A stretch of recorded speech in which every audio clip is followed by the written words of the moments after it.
Travis Scott is a genius at branding and marketing himself, to the point that he's been able to transform his rap rock aesthetic into an almost $100 million brand. There's no artist whose personality, style, sound, presence, and even business ventures are as synonymous with the singular movement as Travis Scott's. For comparison, look at somebody like Drake. He's been the biggest artist in rap for more than a decade, but he's constantly changing and reinventing himself and his sound from album to album. It's hard to know who or what to even expect when Drake pops out. Is it emo Drake? Is it going hard, I'm looking for revenge Drake? Is it house music Drake? Or is it beret wearing, painted nails, for all the dogs Drake? Travis Scott is taking the opposite approach with his career. Instead of constantly changing and reinventing himself, he's constantly refined his style and his sound. He's literally the same Travis from Days Before the Rodeo as he is on Utopia, only more experienced and refined with better production, vocals, delivery, presentation,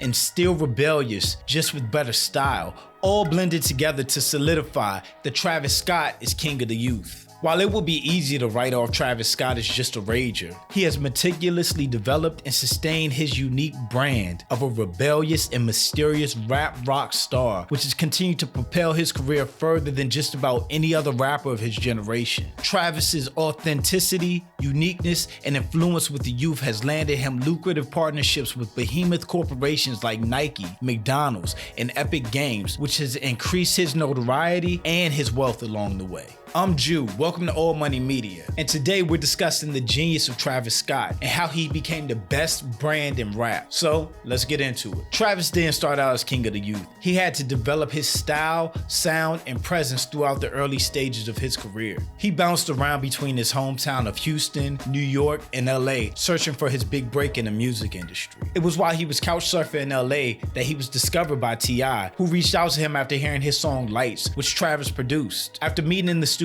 and freestyling over another Travis beat, Animal, T.I. signed Travis Scott to his Grand Hustle record label. Around the same time, Travis struck a deal to join the production side of Kanye's Good Music through a publishing deal with Very Good Beats to become an in-house producer. Suddenly, Travis Scott found himself working with two of the most successful artists in music. T.I. was a certified hitmaker and legend of Southern and trap rap, while Kanye has cemented himself as one of the best-selling artists of all time, a genius producer and fashion icon. In close proximity to such juggernauts, Travis was able to learn from the two legends and accelerate his evolution. He was constantly refining his style and sound. You can hear and see the difference between his mixtape Al Pharaoh, released in 2013, and his follow-up Days Before the Rodeo, released just a year later. Where Al Pharaoh sounded a bit rough throughout, Days Before the Rodeo took everything good from the previous release and improved it, including better production, better songs, dope features, including Young Thug, Big Sean, Rich Homie Quan, Migos, and T.I. And for Travis specifically, he seemed to really find his niche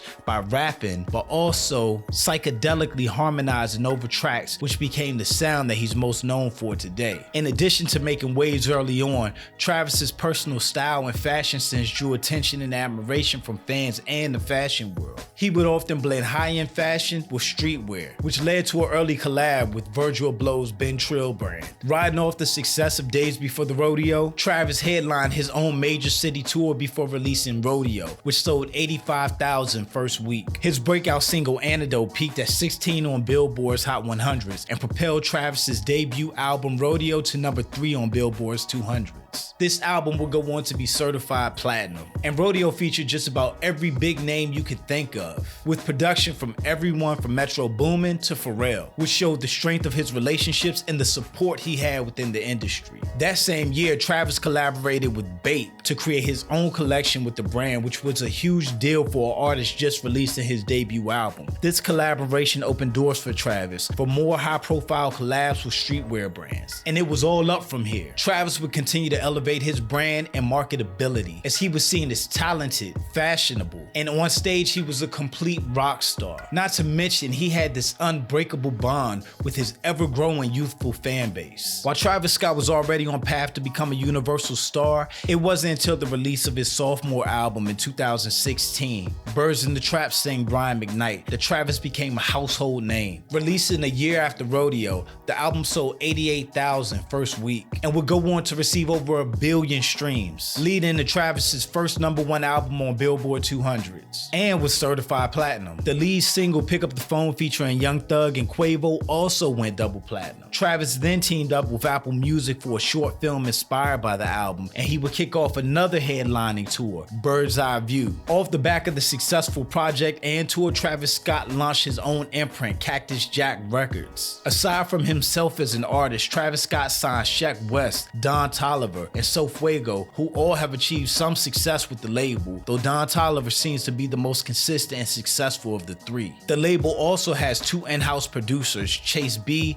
and Wonder Girl. While Cactus Jack is his record label, it also serves as an overall brand. Travis Scott and Cactus Jack are synonymous. Travis usually uses the Cactus Jack brand for other businesses and collabs. In 2017, Travis Scott and Nike kicked off their blockbuster partnership, with Travis reworking some of the brand's most iconic shoes, starting with the Air Force One. The first couple of shoes he did with Nike seemed like a warm-up for what came next. In 2019, Travis Scott and Nike released their Air Jordan 1 Mocha, which was one of their most successful collabs ever, featuring Travis Scott's now signature reverse swoosh. The shoes were a huge success and sold out quickly. After the success of the collaboration, Travis continued to remix Nike shoes, putting his signature Cactus Jack branding on all the products, with just about every release selling out quickly and fetching high resale prices. The anticipation for Travis Scott's third album, Astro World, was on another level, as Travis's star power had reached astronomical proportions. Astro World sold over 537,000 copies first week, becoming his second album to reach #1 on Billboard 200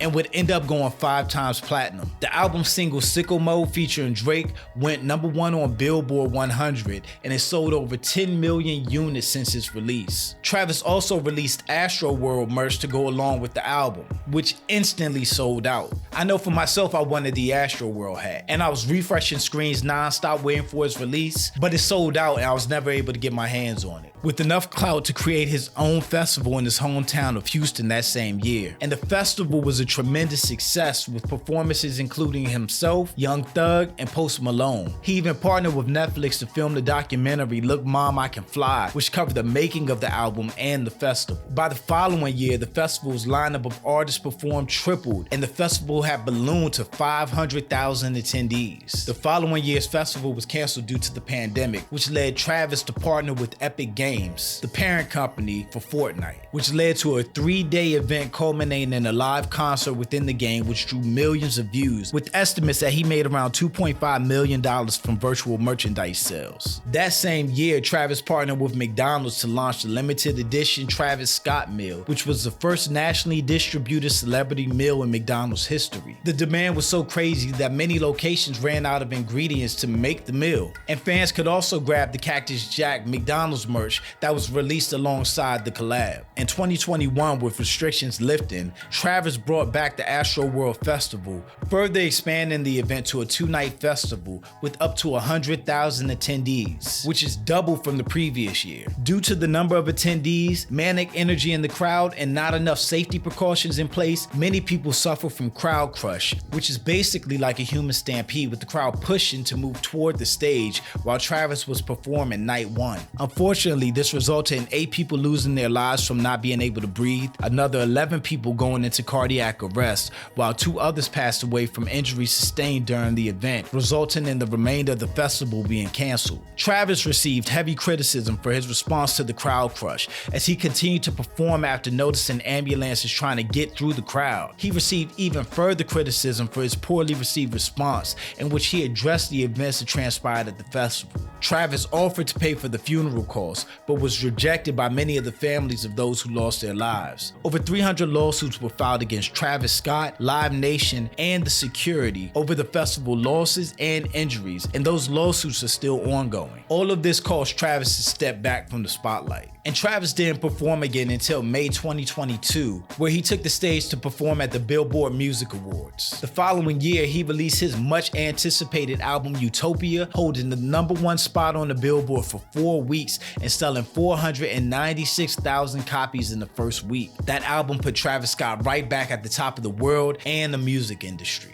Controversy aside, Travis Scott has proved that anything he touches is gold. He is so influential and locked in with a massive fan base and the culture as a whole that he can sell millions of records, create a festival that hundreds of thousands flock to, sell out digital concerts and products from McDonald's meals as well as sneakers. Because of the strength of his distinctive brand and connection to consumers, Travis has become an invaluable partner for large corporations like Nike and McDonald's, who desperately want to connect with the youth. Going back to Drake, while he is one of the biggest rappers of this era, his latest musical output and style choices seem to hint at Drake being out of touch with the same demographic that Travis now dominates. In addition to partnerships that we've already discussed, Travis is also invested in tech startups like Caviar, while launching his own alcoholic beverage, Cacti Seltzer, and Cactus Farms cannabis brand. With a growing profile and several lucrative revenue streams including music, touring, merchandise, and partnerships with the likes of Nike and the Houston Astros, it wouldn't be a surprise to see Travis Scott continue to maximize his influence and partnerships to continue to build his brand and one day become rap's next billionaire.